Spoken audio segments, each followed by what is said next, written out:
Mercury has moved back into the sign of Scorpio. Now that it has finished its retrograde a week ago, it had gone back into Libra, and now it has returned to Scorpio, where it was September 27th.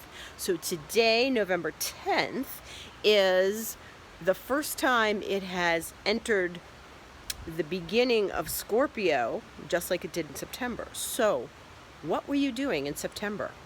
At the end of September, can you remember what was happening at that time? Were there intense communications?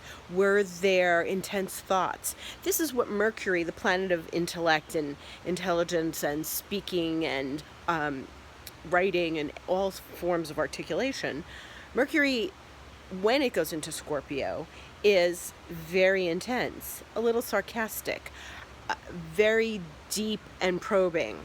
If you're doing some very serious research work, Mercury's great for that when it's in Scorpio.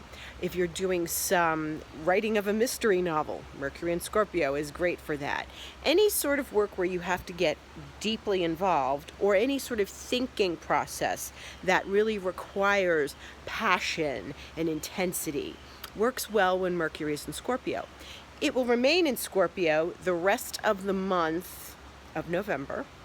So this week we can see it sort of revisit where it was in late September, early October.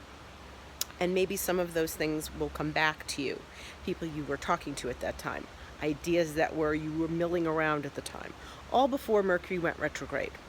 And so in the meantime, dig into anything that you really need to focus and pay lots of attention to, because Mercury in Scorpio is really powerful and useful for that.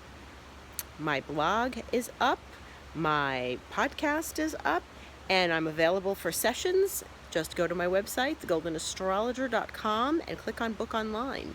And more astrology coming up this week.